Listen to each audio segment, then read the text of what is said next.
Hello, everybody. This is Joe from PrepAgent. Hope you're having a good day. Today is Wednesday. Today's Wednesday, right, guys?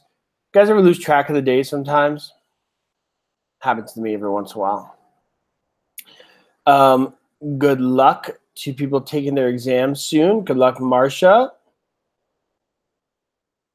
All right, I'm sure you'll do great. So today we are talking about financing.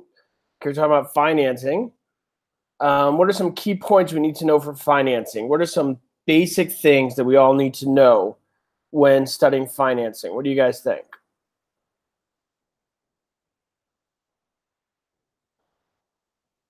What are some basic things? What is some groundwork we need to lay down when you guys study the financing? Remember, we do these webinars to lay down the groundwork of things. The detailed studying's got to be done on your own, but we got to lay down a good foundation here. Okay, so Regulation Z, loans. All right. So you got loans there. Anybody else? So Sherry, what do you know about loans? What do you know about loans? Somebody give me some facts about loans that they know. Secondary market, good. All right, redlining, good. So who could throw out some information about loans to get us started today?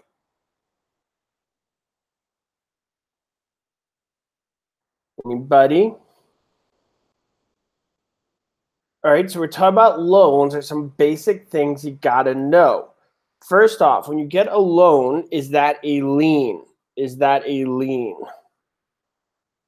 Is a loan a lien? What do you guys think? When you get a loan, is that a lien?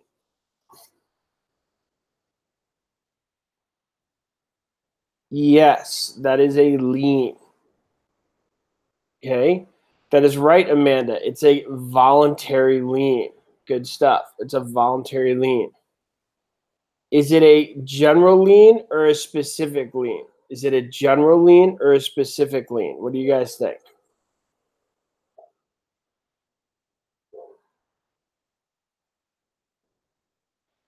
Okay, that's a specific lien. Good. What is a specific lien? So what is a specific lien? What is meant by that? What do you guys think? What is a specific lien?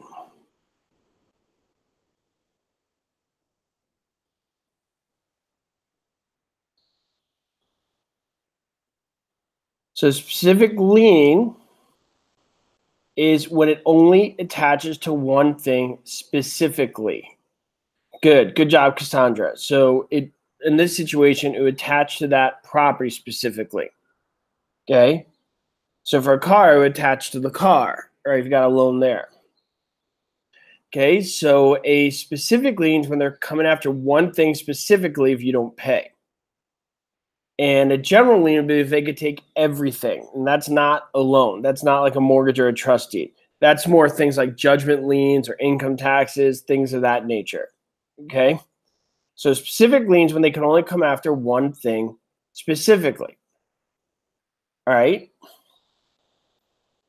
So when you have this loan, all right, you guys hear this word called interest. What is interest? What is interest?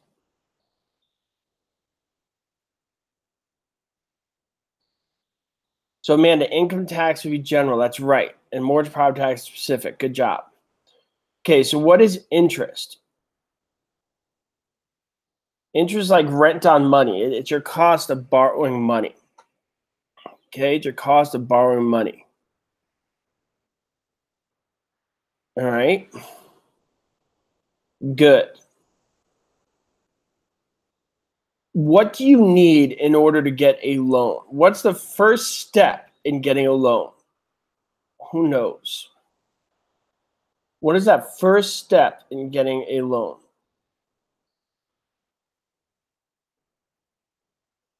Okay, it's not credit or approved. First thing, what's the first thing we do? Oh, you have to sign a, who knows, what am I looking for here? A promissory note. All right. You have to give a promissory note. What does that promissory note mean?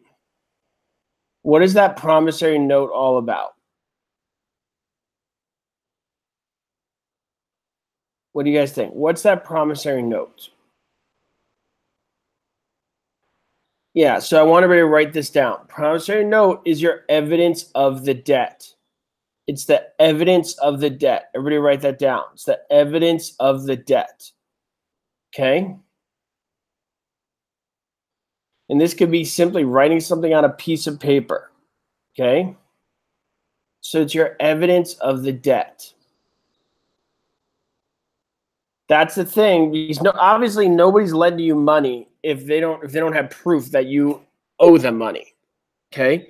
That's why we always talk about the trustor and the mortgagor. They're the OR, and the bank's not the OR. People often make that mistake because they think OR is giving and the bank's giving money, so they should be the OR. But that's not true, because before the bank could give money, they have to receive that promissory note, that pledge, as some of you guys put it. Everybody got it? Give me a thumbs up and say got it. Everybody got it? Okay, so you have that pledge. All right. So that serves as the evidence of the debt. Now, a bank will not lend you money if you are too big of a risk. It's all about risk. They like dealing with people that are low risk. Okay? What is the biggest determining factor to make sure you are not a risk? Now, there's more than one factor, but there's one that's more important than all the others. What is the biggest factor when talking about risk? So what does the bank need to make sure that this is not too big of a risk? Okay, it's not the credit score. And it's not the income. You guys are missing an obvious one. Well, Andrea kind of alluded to it. It's the house, the collateral. Good job, Mike. Yeah, it's the collateral. It's the house itself.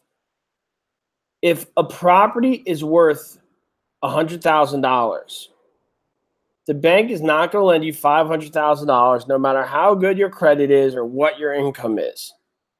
Does that make sense, guys?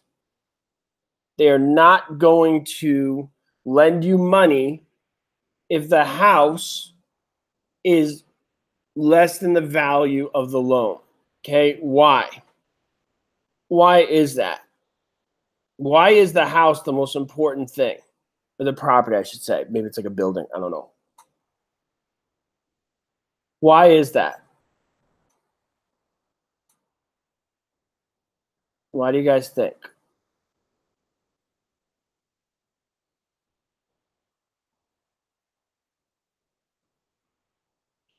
Because they need to be able to resell it to get their money back. They need to be able to resell it to get their money back. They need to go sell it. And that's the foreclosure. What does the bank have that gives them the right to sell your home? What does the bank or the lender have that gives them the right to sell their home? What do you guys think? What do they have that gives them the right to sell your home? Okay, Sherry's close. There you go, Shannon. Shannon Jennings nailed it. Good job, Shannon. I want to give you a high five. They have legal title. Legal title. So that's right, Amanda. If you default, the home becomes theirs. But my question is, what's that document that makes it so it become theirs? So they have legal title. Now remember, guys, everything we're talking about is the foundation for financing. A lot of you guys have a tough time for financing. And the reason for that is because people don't step back and understand the basics before they start getting into the questions. All right, makes sense, everybody? So you got to lay down a clear foundation. And once you do that, everything will start to fall into place a little bit more. Okay? All right, so legal title is what? What does legal title represent? What does legal title represent?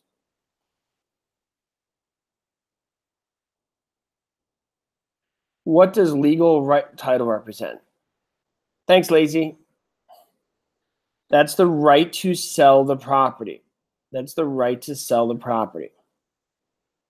And by the way, guys, this is why I can't stand it when people just try and memorize questions. Okay? Because even if I gave you the exact questions that would be on your exam, you'd say, okay, I'm going to memorize these. It's easier to memorize it if you understand the concepts. Okay? So even if you were trying to memorize the questions, it's a lot easier to memorize it if you actually understand it, rather than sitting there trying to memorize it like trying to memorize Greek or something. I'm assuming you guys don't speak Greek. Anybody here speak Greek? I don't speak Greek. Okay, so the legal title here represents the right to sell. Hey, Amanda says, theoretically, the owner would have equitable title and the lender have legal title. Not just theoretically, Amanda, that's actually how it happens. Okay? And I don't know about new construction. Okay, thanks, Nathan. All right, so legal title, all right, is the right to sell. Okay? And equitable title is what? What's equitable title? What's equitable title? What do you guys think?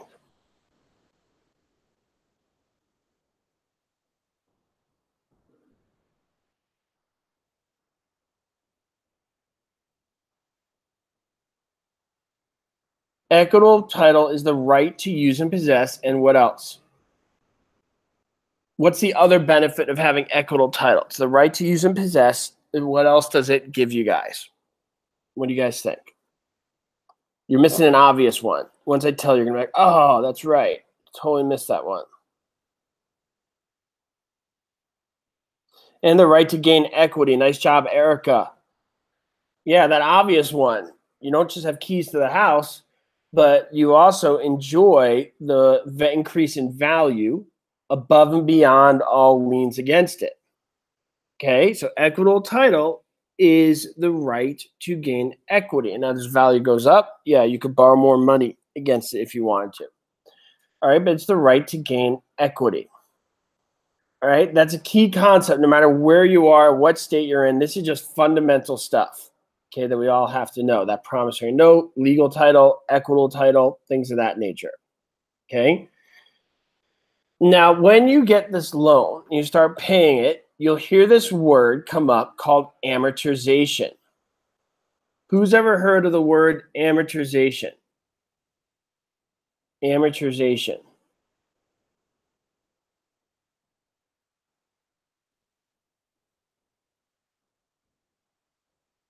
All right, so what's amortization?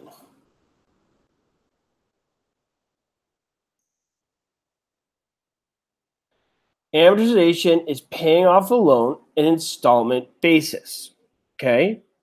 Paying off the loan on an installment basis. That's why I have those amortization tables to show the course of those payments, okay?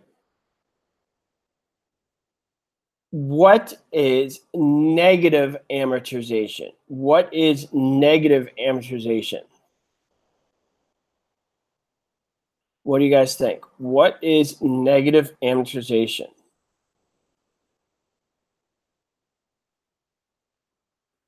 What do you guys think?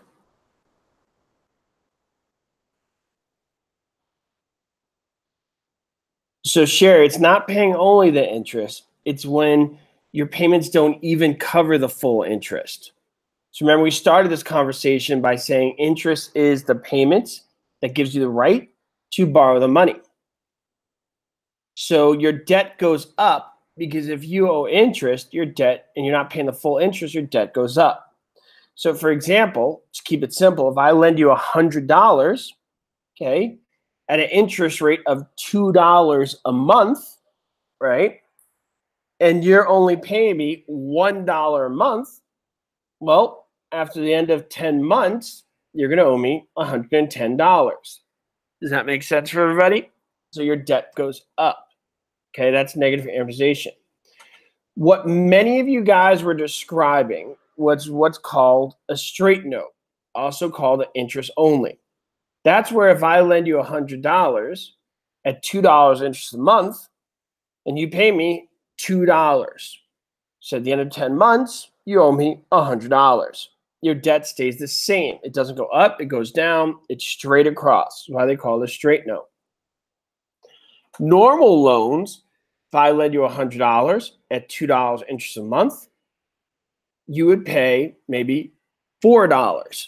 And obviously, these are not real numbers. I'm just giving examples to explain the concept. So if you pay me $4, then at the end of 10 months, you would only owe me $80. Okay?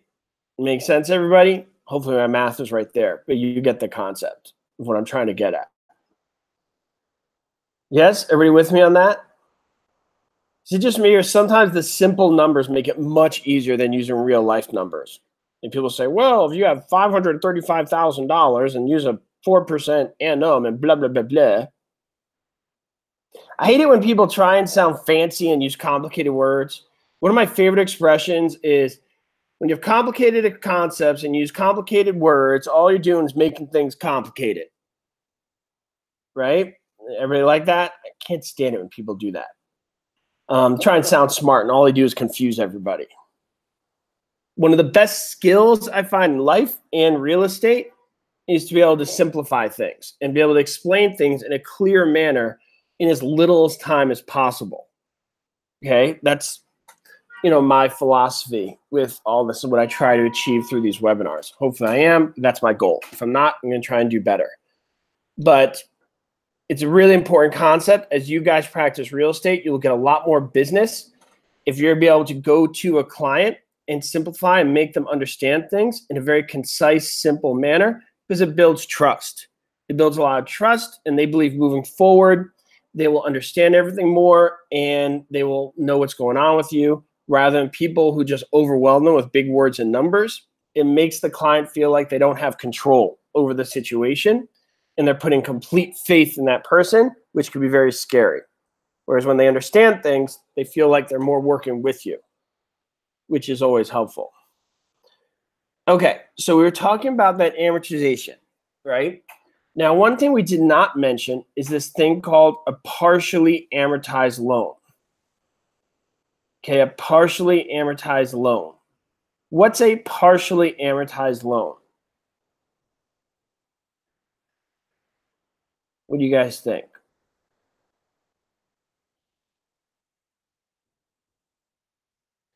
Okay, so balloon payment does come up, Benjamin, that's right. So we'll use my example of $100 at $2 interest. All right, guys? So I said you have $100 loan at $2 interest a month. At the end of 5 months, you pay off everything. Nothing more is owed.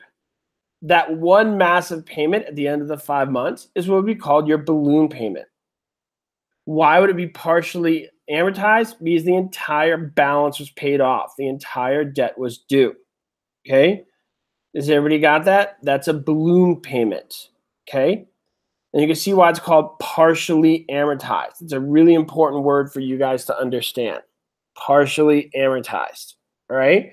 So you make the payments and it goes down. These concepts that we just went over are not only important for your real estate exam, but they're really important for when you practice real estate.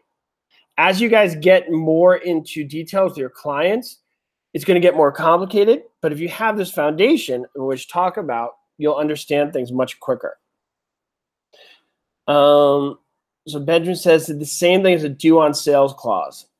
That's a great question, Benjamin, and no, it is not. This is a pre-agreed upon time to pay off the loan, okay, which is irrelevant to the sale of the property, all right? The due on sales clause, which is actually very standard when you have a property, it just means that when you sell the house, okay, you have to pay off that loan. It's fairly easy to do because you use the proceeds from the house.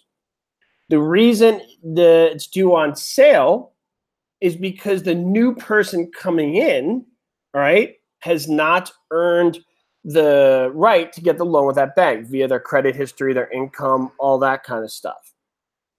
Which means, and everybody follow me on this, most of the time the loans are subject to and not assumed. Going along with what Benjamin asked, if the buyer could assume the loan, meaning there was no due on sales clause, all right, then they would take over that loan. That's what it means. You assume responsibility. I'm not an expert on this, so don't get too detailed me on this. I just know enough for the basics, you guys to pass the exam, but that's the concept. That's what you need to understand. Subject to is when the seller is liable. Assumes when the buyer is liable.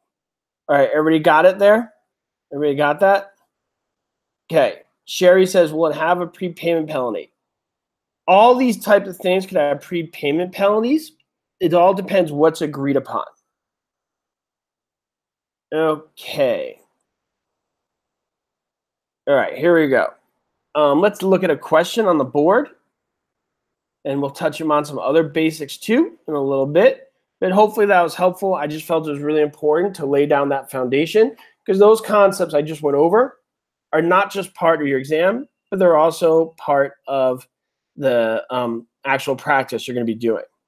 Amanda Carl says, the prepayment clause and prepayment penalty the same thing? Yes. The prepayment penalty is listed in the clause. The clause is just a section of a contract where things are written down.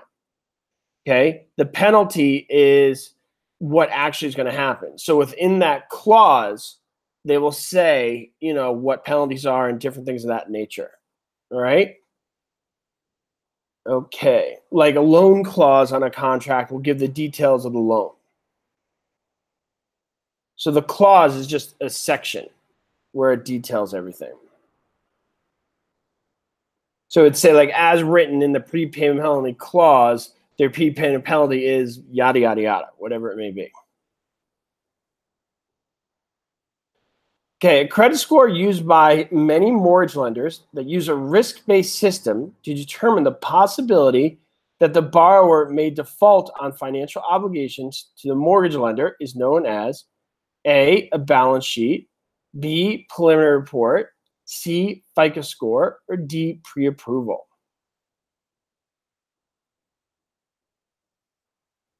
FICO score. Anybody know what FICO stands for? Who's ever heard this word before? Who knows what FICO stands for? Anybody? Anybody?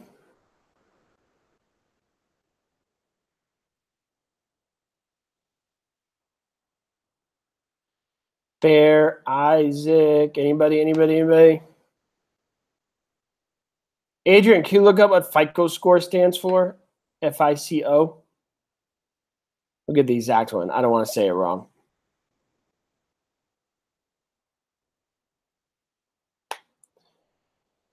I thought it was Fair Isaac Company as well, Amanda. I think that's what it is, but let's get Adrian to verify that.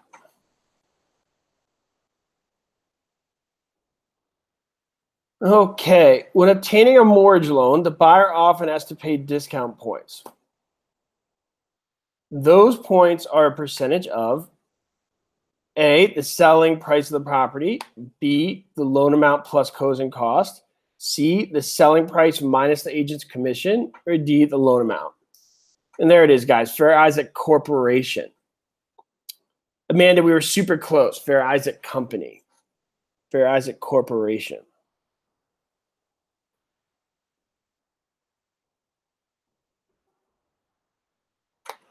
How many guys were here yesterday and heard Adrian's webinar? He was better than the week before, and he's going to be better the next time as well.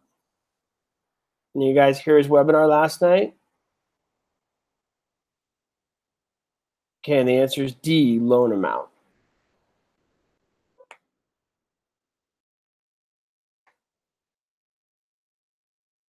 He's getting good. That's right, Malfred.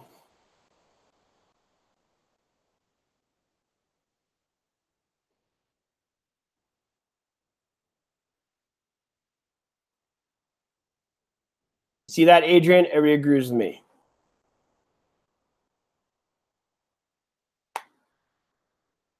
Okay. The annual percentage rate, APR, is defined by the Federal Truth in Lending Law as A, total of all costs which the borrower must pay to get the loan, B, relative cost of credit expressed in a percentage term. C, the total of only the indirect cost of credit which the borrower must pay. Or D, the total of only the direct cost of the credit by borrower. Okay, and the answer here is B. Yeah, definitely takes some getting used to. Talking to a screen and people in the chat is a little different than talking to people live. You don't see people's facial expressions and whatnot. So it feels a little creepy at first. Feels a little crazy. I'll just say it, crazy. Feels like you're talking just to a computer. Feels like you're talking to yourself. That's why I love it when you guys respond. Okay, so we have the APR there, all right? So the APR is the annual percentage rate. It's a way to make sure you understand the cost of the loan in a very simplified way. We talked about things being simplified before. The APR helps do this. Okay, you guys probably looked at getting a loan, and without the APR, it'd be overwhelming. You get a loan amount, be like, oh, it's a great price. I'm like, oh, we forgot the ha-ha fee, you're a sucker charge, the we screwed you tax, and and we want to make more money behind your back charge or whatever. That's what they look like. I know they all list them, but you don't understand them. They just sound like that. They sound like the we screwed you charge, the you're a sucker tax, and the ha-ha gotcha fee. Okay. And is that what it feel like when you guys see those big lists of charges everywhere? It kind of feels like that, right, guys? So what they do is they have to put it all in an APR to make it very clear what you're paying for the reason I just explained. When you get all those fees. It's just experience when I went to a hotel. Anybody ever heard of this thing called a resort fee at the hotel? What's that about? I got the price of the hotel. I went to the hotel and they charged me a resort fee. And let me just tell you guys, it wasn't a resort. When I think of resort, I think of margaritas with an umbrella, a pool, and probably a slide going into that pool where you go, wee, something of that nature. And there's none of that there.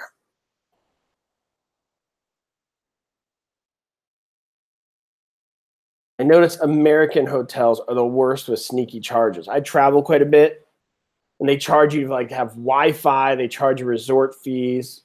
I don't know, but the U.S. hotels seem to be the worst with that stuff. If you guys travel abroad, you'll know what I'm talking about. You don't see that when you travel abroad, not nearly as much.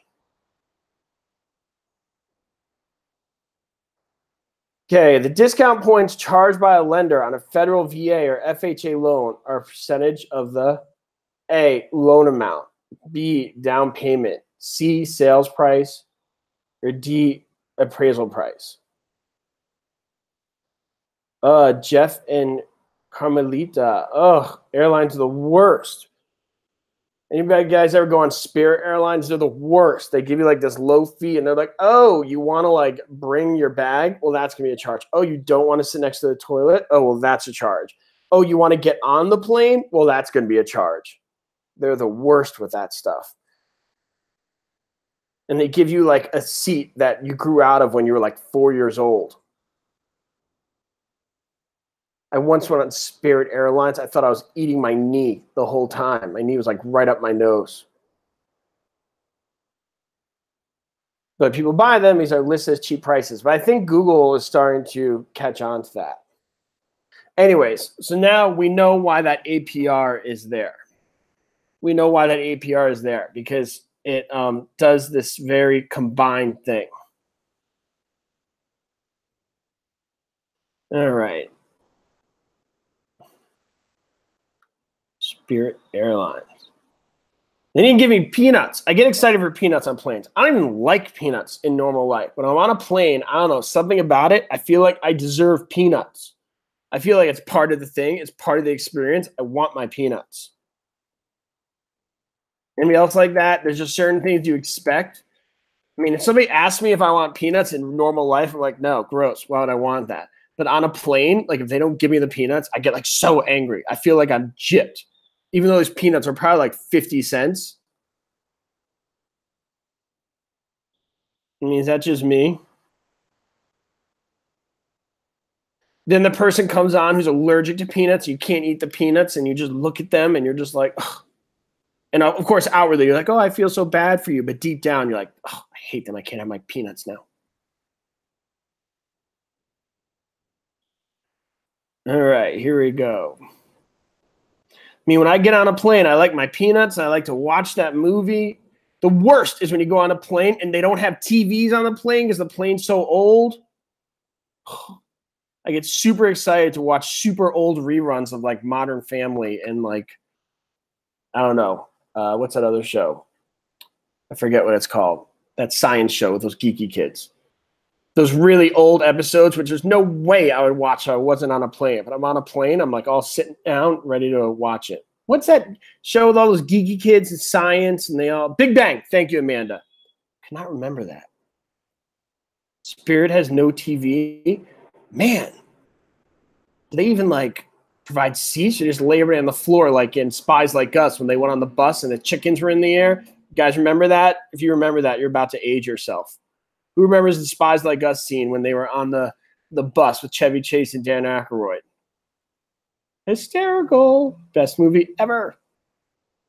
Okay, here we go. When the amortized payment of a mortgage remains constant over the period of the loan, but leaves an outstanding balance to be paid at the end, this payment is called A, a satisfaction payment, B, a balloon payment, C, an acceleration payment, or D, an escalation payment. Erica, I saw Captain Marvel. Meh. It's all right. Okay, and this is that balloon payment we were talking about. Balloon payment.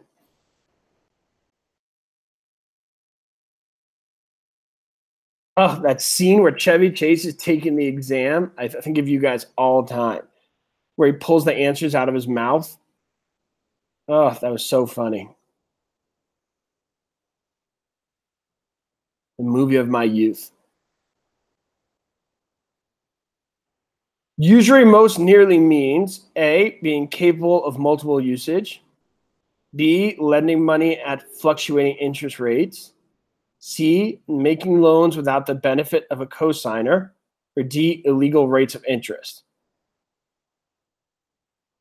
I'm going to be posting that clip on the study group later. Okay, Erica, we're going. Tell me what city you're in, and we'll go watch that movie. Endgame. Be like a class outing. Okay, usury, also known as loan sharking, charging a legal rate of interest. Charging a legal rate of interest.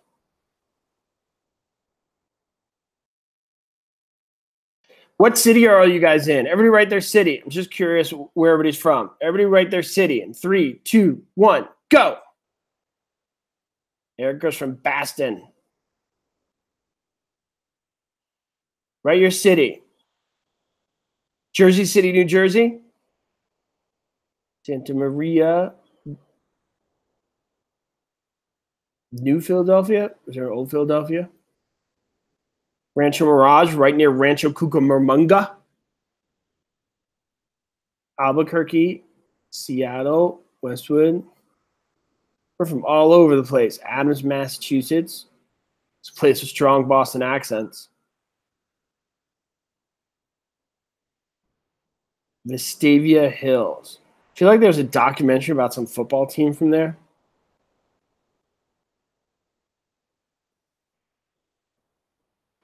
We are from everywhere. Maine. Cassandra's from Maine. Good maple syrup from Maine. How many of you guys know facts about Maine? I feel like Maine has a lot of people wearing flannel shirts and a lot of really good lobster. Am I right, Cassandra? Okay, here we go. The primary purpose of truth in lending is to A, disclose the true cost of obtaining credit. B, disclose the true cost of only an FHA loan. C, control interest rates on behalf of the consumer. D, control the true cost to close a transaction. Oh, we're getting some Maine love out here. Love for Maine. Lobster and really pretty trees.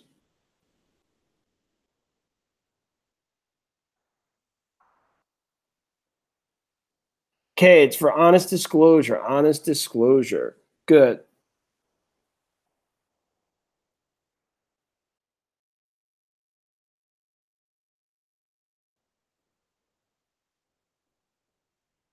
A broker used the following clause in exclusive listing contract. In consideration of the execution of the foregoing, the undersigned broker agrees to use diligence in procuring a purchaser. This clause, A, requires that a broker advertises the property. B, is necessary for the creation of a unilateral contract. C, is superfluous and unnecessary in the current contracts. Or D, is important to the creation of a bilateral contract. San Marcos. Is that Northern California or SoCal?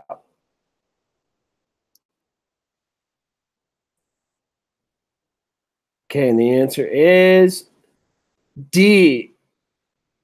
Remember, there's two promises going on in this sentence, so it's bilateral. Okay, there's two promises. That's the key thing here. You guys got to look out for. Careful. All right, so that's it for today. But before we leave, in honor of Cassandra, let's see who here could say a fact about Maine. Everybody try. We'll see if we can learn something about Cassandra's state because she doesn't have a lot of representation. I will start off.